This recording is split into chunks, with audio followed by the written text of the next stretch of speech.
I think it was more. It's funny. Like you were saying earlier, the juxtaposition of Rick and George that we saw so Yes. often through the prequels, because for all of his abrasiveness, right? And like you can hear stories of like they're like, oh yeah, I saw Rick McCallum, and he yelled at everyone and like he was Yeah. mean, and everyone would be scared to go to his office, blah blah blah. But then on the flip side of that, you have the Rick McCallum that was hyper aware of the fans. Again, we go back to the insiders, and every single insider, there's a prequel up to at the very beginning from Rick McCallum saying, here's what we're doing, here's what we're shooting, here's what's going on. Yeah. And he was very cognizant of making sure the fans knew what was going on, which I appreciate more than anything.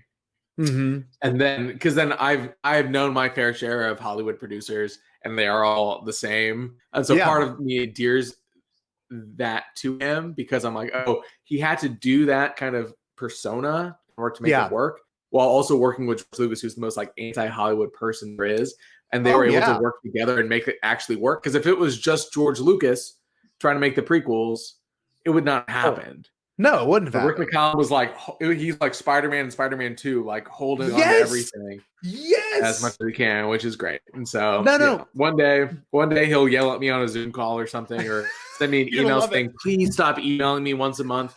I swear to God. And I will, as soon as I will put that screenshot on Facebook, I will put a frame right behind me. It's going to be, it's going to be great. So. You're gonna send it to his home address and have him sign it. Like just go. No, that's a good idea too. Like put the postage on for Prague, like $40 worth of stamps. Oh my God! Well, and it's a really important thing to say, and I don't think people realize this enough. And maybe it's something that most fans aren't attuned to. But the most pure version of George's Star Wars, okay, the most unedited, the most like real it's ever been, was to me The Phantom Menace, only because Rick was like, yeah, we got to do this. This is what George Lucas wants. Fox wasn't like, let me, puppeteer you and make you think you need this. It's just an independent film. It's amazing. It's amazing. Yeah. And the one thing I love about Rick, as well as you have some other people on this list that we're about to go through, like David Tattersall, like Gavin Bouquet, the people, and Trisha Bigger as well, people that worked with George on Young Indy leading up to the production of the prequels. They all kind of formed this core unit of being able to shoot Young Indy. They were shooting an episode a week, and then they would change countries once a month, right? So they were shooting like movie quality TV show episodes at a breakneck pace. And what the purpose of it was, not that George was like, yes, I really want to tell this story. There was partially that, but he really wanted to make sure that his teams were ready for the prequels. And Rick was a huge catalyst of Young Indy. And then Rick, especially cultivating that talent that we're about to discuss even more, I think is even more important in terms of his legacy for the prequels. Oh, heck yeah, dude. Totally. And as the list goes on, I mean, Rick, like you said, kind of brought it all together. And people don't realize it, but the special editions wouldn't have happened without Rick, right? The special editions interviews have Rick half the time. And if you look at the credits, it's like produced by Gary Kurtz. Then right below it's like produced by Rick McCallum. And you're like, that's mind-blowing that George, trusted him that much to do that. And it was because of Young Indy. And I've seen a handful of my Young Indy episodes, and they are incredible. Like they're fun, man. Just the production of it's unthinkable. Like the amount of extras on some episodes were just insane.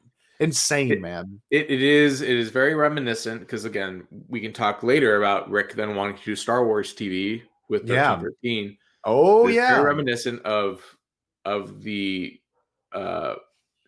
scope that they wanted to capture with Young Indy, that then they wanted to capture with 1313, but then that they are now actually capturing with Mandalorian. Yes. And we talk about Star Wars TV, but the legacy of Star Wars TV is George Lucas and Rick McCallum, and we're seeing it realized with Mando. And because we've seen those photos of George on set, and the Baby Yoda one like sent me into shock. Oh, every time. I would love Rick McCallum to go to the volume and be like, yes, they're doing it. You know what I mean? Yeah. I think it'd be so cool. So I'm telling you, on the phone with my friend Eric, he was going to come and join us for a second, but he had other plans.